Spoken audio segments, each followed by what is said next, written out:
या आहार दान देने के प्रणाम। आप किस शरीर में होते हैं या जीव की अवस्था में? जीव की अवस्था में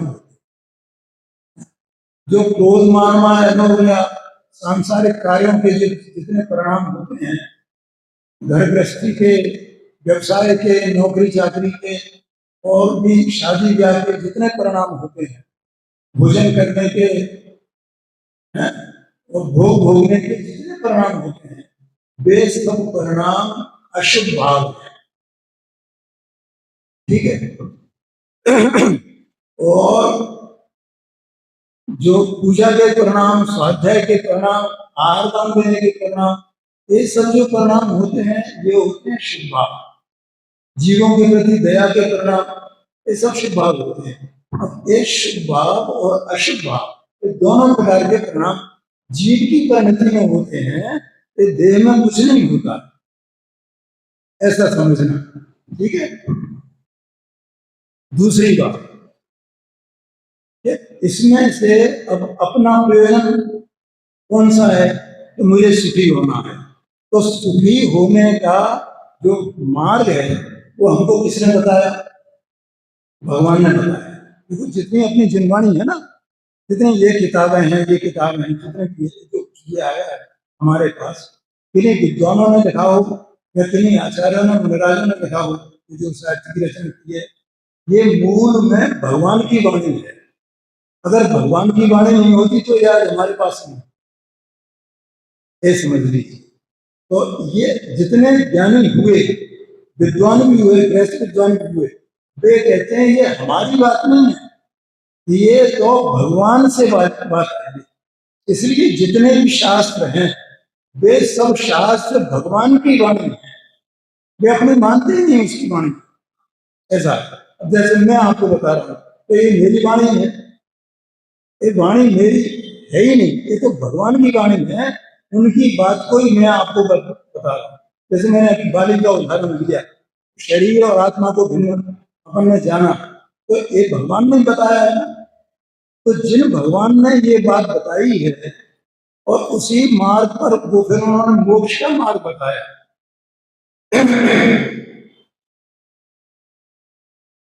सुखी होने का मार्ग बताया है, और वे स्वयं सुखी हो गए उस मार्ग पर चल करके, और वो सुखी होने का मार्ग उन्होंने बताया। तो जो मार्ग उन्होंने बताया है, इसलिए हमारे प्रयोजन की पूर्ति उनके द्वारा होती है, लेकिन अन्य देवालयों के द्वारा हमारे प्रयोजन की पूर्ति कभी 3 काल में नहीं हो सकती, आज तक किसी को हुई नहीं। तो जो कुदेव हैं, देवियां हैं, उनसे हमारे प्रयोजन की पूर्ति नहीं। एक बात। दूसरी बात, देखो कोई ये सोचे, इसमें ये बात आएगी पहले से कि हम अपने भगवान की पूजन करके और इनसे कुछ लौकिक सुख साधन की याचना करें, आशा करें, तो उनसे हमें मिल जाए। अच्छा, इनसे नहीं मिलेगा। अन्य देवी देवता है, उनसे मिल सकता है नहीं? क्या बोला? क्यों नहीं मिलेगा? उसका कारण क्या है?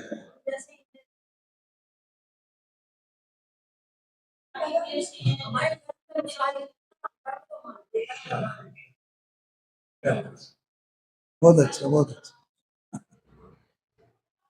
हाँ, बहुत अच्छी बात। शांति से समझना, इसको रहने दो, इसको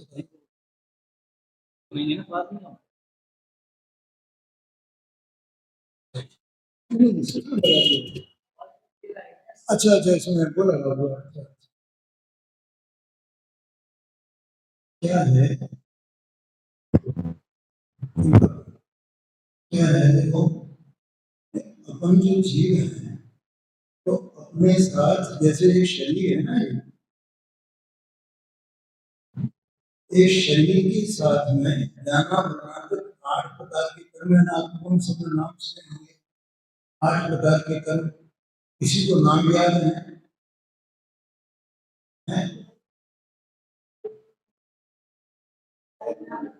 क्या? इसमें से 8 कर्मों में 4 कर्म आघातीय कर्म कहे, 4 घातीय कर्म कहे, ऐसा है ना? तो ये सब कर्म जो है इस जीव के साथ बंधे हुए हैं, और वो जो कर्म बंधे हैं ना, उस कर्म का, बंधे हुए कर्मों का नाम है कारण शरीर। और ये जो बाहर से मेरे को दिख रहा है शरीर, इसका नाम क्या है?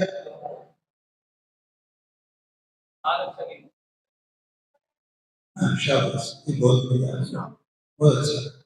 औदारिक शरीर है। तो औदारिक शरीर है। शरीर 5 प्रकार के होते हैं, सूत्र में पढ़ा होगा, आपको पढ़ते हैं, बहुत अच्छी बात।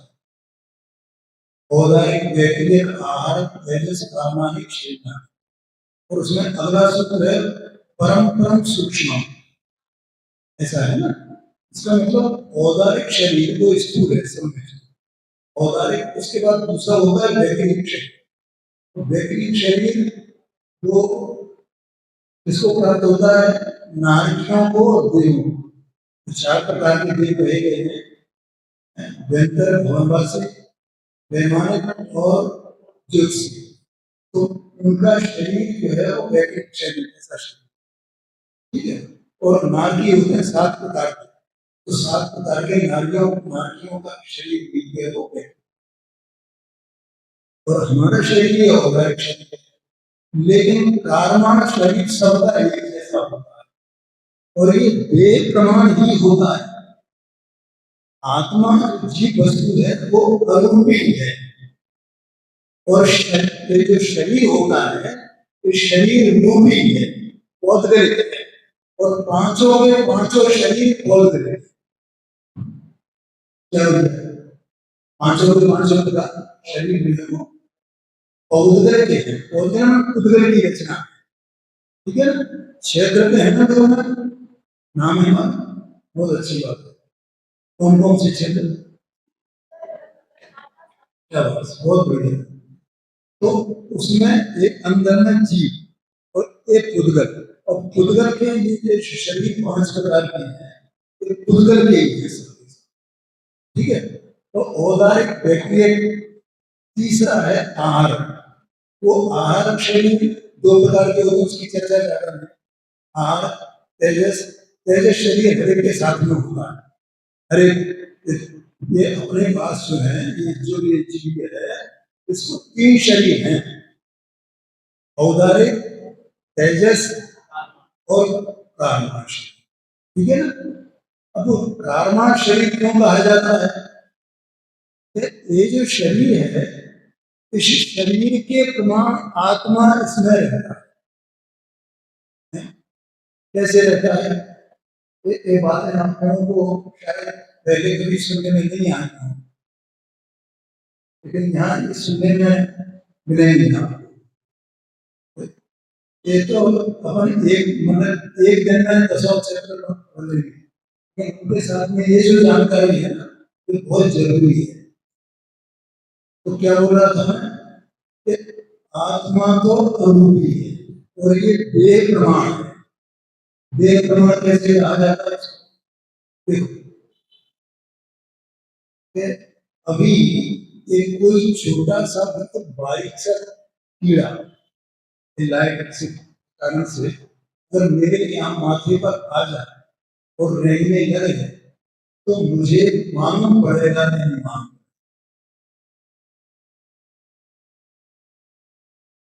ठीक है? अब मालूम पड़ा तो मालूम किसको पड़ा है? शरीर को या जीव को? क्यों है?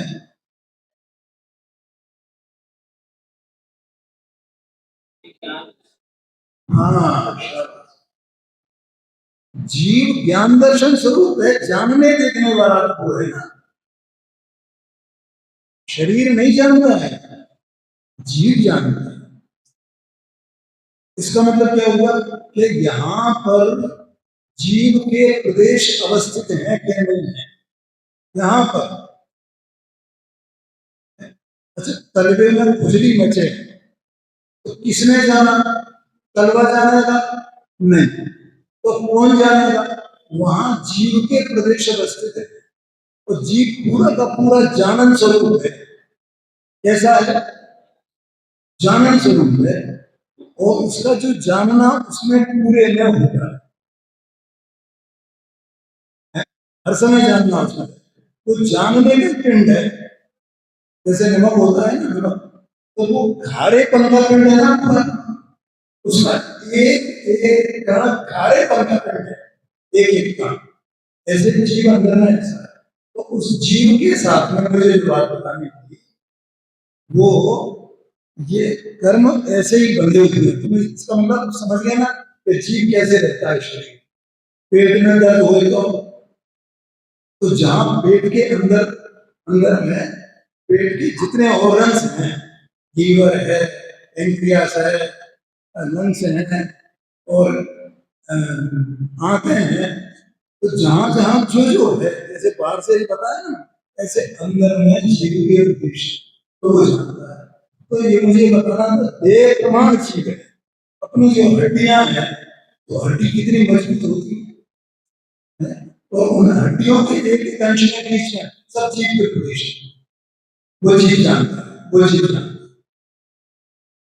तो वो जहां जहां जीव के प्रदेश है, वहां वहां ये शरीर के परमाणु है। जहां जहां शरीर के परमाणु है, वहां वहां जीव के प्रदेश है। ऐसा मैं अंदर इसमें विद्यमान हूं, हाजिर हूं, मैं हूं। और जैसे ये परमाणु है, उसी प्रकार जो ज्ञानावरण बताए उनके परमाणु हैं। इसलिए इसको औदारिक शरीर कहा जाता है और उसको कार्बनिक शरीर कहा है। लेकिन अभी जो बताया था, औदारिक वैकृतिक आहार तेजस कार्बनिक शरीर परम सूक्ष्म, तो उत्तर उत्तर कहते हैं सूक्ष्म। तो पांच अंगों से सबसे सूक्ष्म शरीर कौन सा है? कार्बनिक शरीर सबसे सूक्ष्म है, वो इस जीव के साथ में निबद्ध है। उनका उन कर्मों दो प्रकार के हुए, एक घातिया कर्म और दूसरे अघातिया कर्म। ये पूजा वगैरह डेकोरेशन ये सब इसमें आएगा, ये इसी बात इसमें शामिल हो रहे हैं। तो ये चार अघातिया अघातिया कर्म क्या काम करते हैं? उनका अपना अपना कार्य है, कुछ करके वगैरह। चार अघातिया कर्म क्या कार्य करेंगे और घातिया कर्म क्या काम करेंगे? घातिया कर्म ये करते हैं कि वे जीव का जो स्वभाव है उस स्वभाव का घात करते हैं। घात करने का मतलब उसका जो स्वभाव है वो प्रकट नहीं होने देते। देखिए, अनंत परमात्मा है ना, तो अनंत परमात्मा में और सिद्ध परमात्मा में क्या अंतर है?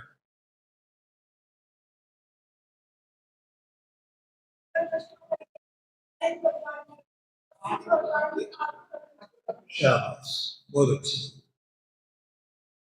इसका मतलब ये हुआ, तुमने ये बात अस्थि से कही, अब मैं नास्ति से कहता हूं कि अनंत परमात्मा के अघातिया कर्म अभी है, केवल घातिया कर्म नष्ट हुए, अभी अघातिया कर्म है ना, मौजूद है ना।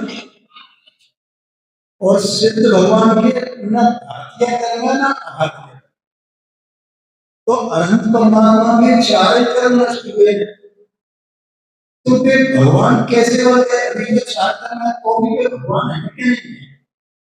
तो क्या लाभ हो गया जिससे वे भगवान बन गए? शाबाश, बहुत अच्छी बात। आप लोगों को इतना ज्ञान है, मुझे बहुत खुशी हो रही है। लेकिन एक ज्ञान सच्ची दिशा में अपना डर जाए तो अपना कल्याण हो जाए, अपन मार्ग पकड़ जाएंगे।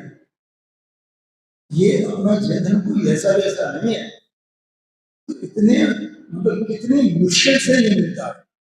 मैं तो परम सौभाग्य है जयपुर में जन्म लेते हैं।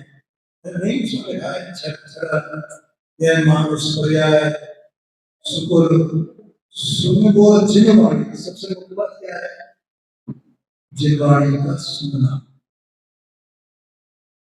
तो जो भातिया कर्म है ना, वो अनंत परमात्मा के उनका अभाव हो गया है।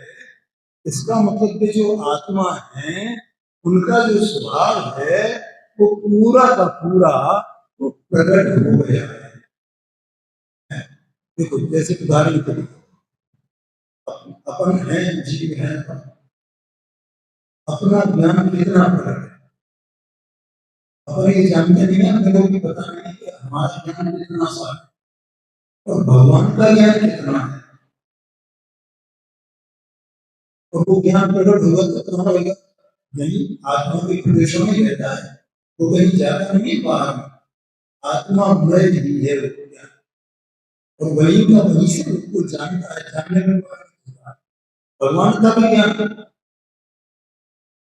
भगवान का ज्ञान समझो जो प्रकट है वो समुद्र है,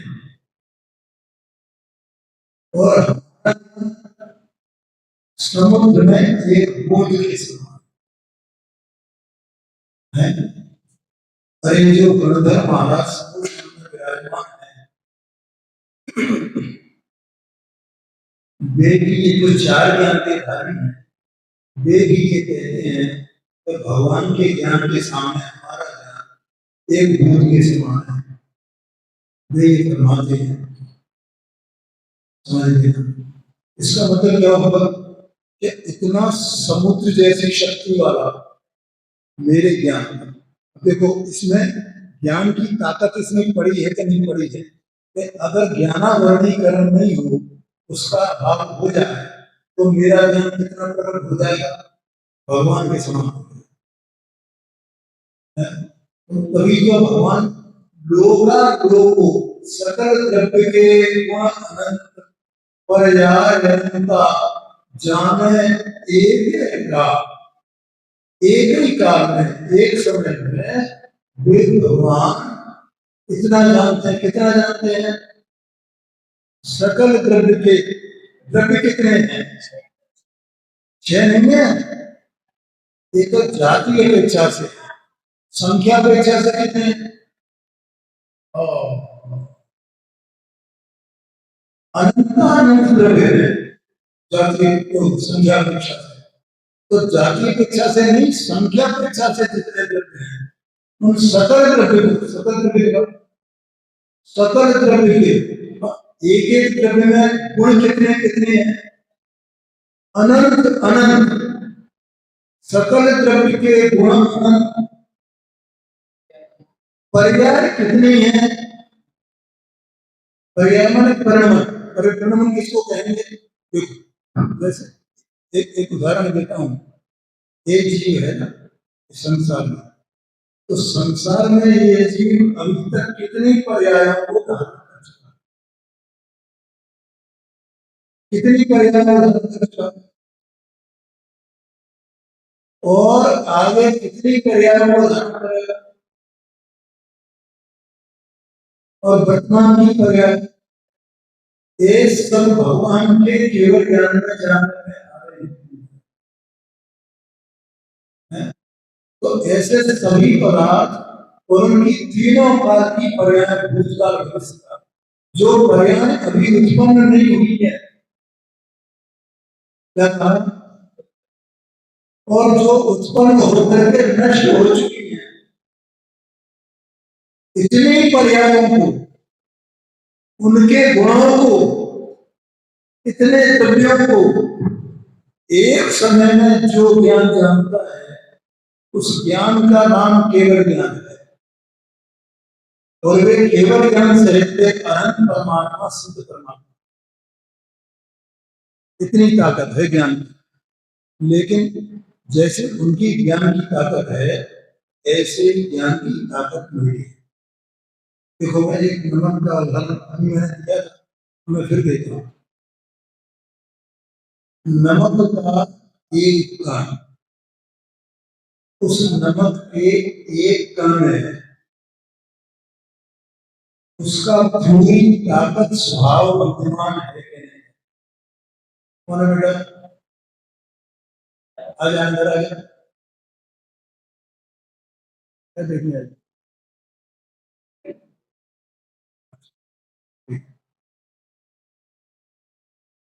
क्या एक नमक का कण है, तो नमक के कण में दो चीजें एक साथ हैं। कौन सी दो चीज? एक तो उसका स्वभाव, उस स्वभाव का पिंड है, और एक उसमें परिणमन है। तो वस्तु का स्वरूप ही ऐसा है कि वो हमेशा उसका स्वभाव उसमें बना रहता है, तो उसका उसमें परिणमन चलता है। हाँ का वही, ठीक है। तो अपन जैसे नमक है, हमारे यहाँ लाते हैं, हमने घर में नमक रखा हुआ, तो उसमें स्वभाव भी है, उसकी ताकत शक्ति, और उसमें परिणमन भी चलता है। अब हमने क्या किया, तो उसे पीसना है, हमने पीस के रख दिया।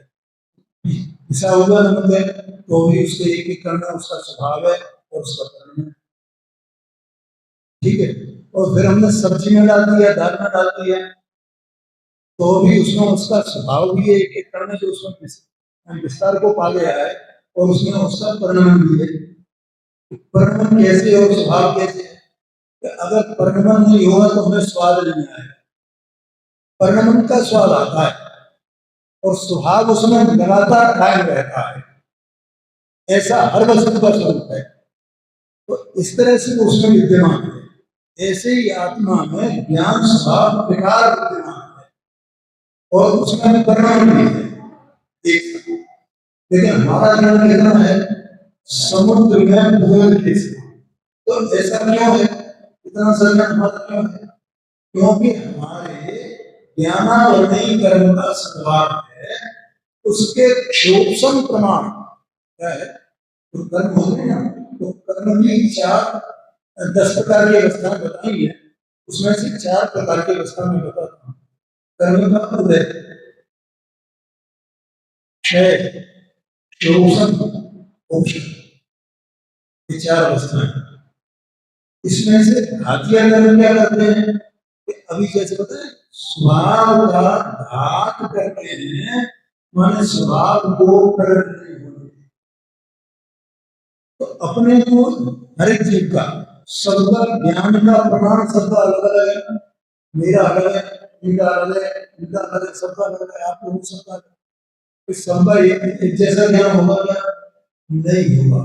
क्यों नहीं होगा?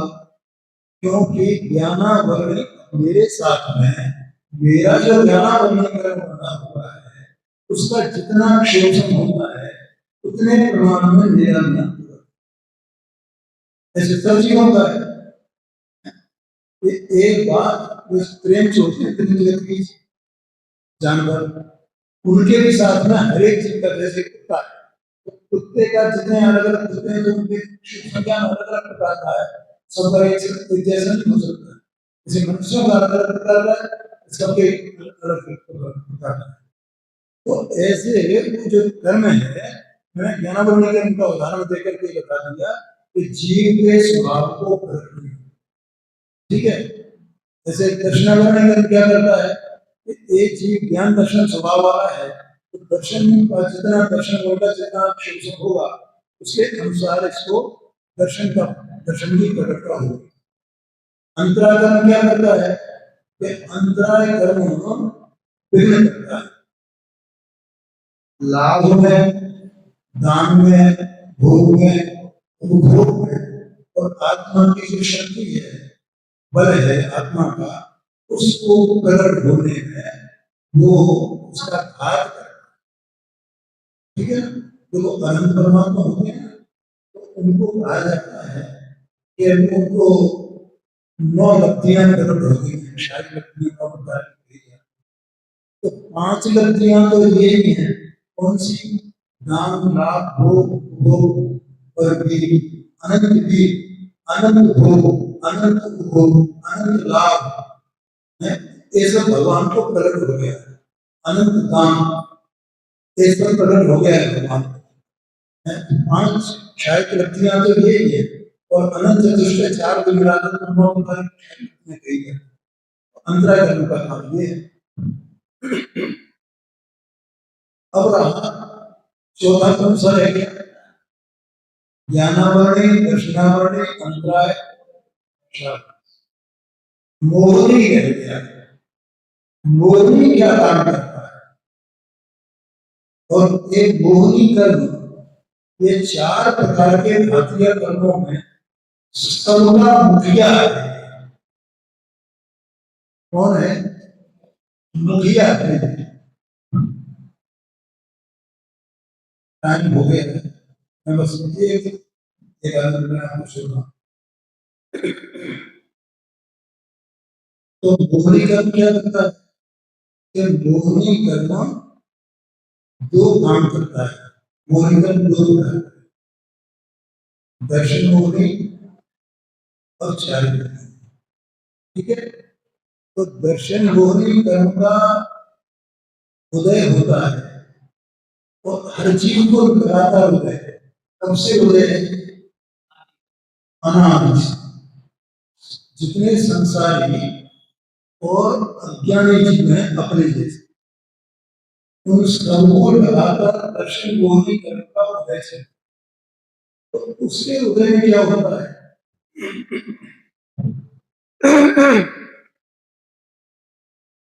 ये जीव अपने स्वभाव का, अपना जो इसका स्वभाव है, अपनी सत्ता है, अपना स्वरूप है, उसका इसे दर्शन नहीं होगा। इस कारण से दर्शन मोहनी कर्म के उदय से जब उसका उपशम हो, क्षय हो, शोषम हो, तब ये जीव अपने स्वभाव का दर्शन करे। ठीक है, एक बात। दूसरी बात, जो चारित्र मोहनी कर्म है वो क्या करता है? कि चारित्र मोहनी कर्म जो है उसके चार वो है वेद, अनंतानुवृत्ति, अप्रत्यक्षानुवृत्ति, प्रत्यक्षानुवृत्ति और संधि। और ये चारों चार चार प्रकार के हैं। क्रोध, मान, माया,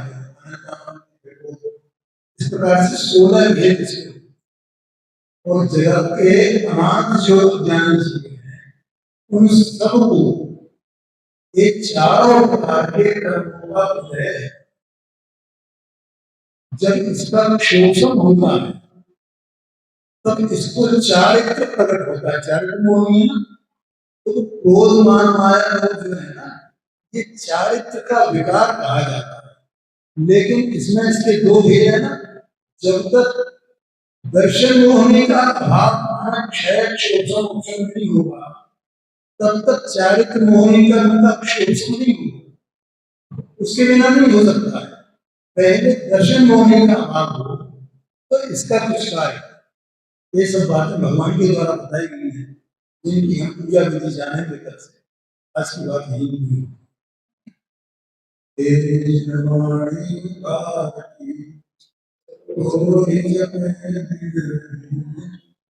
जो के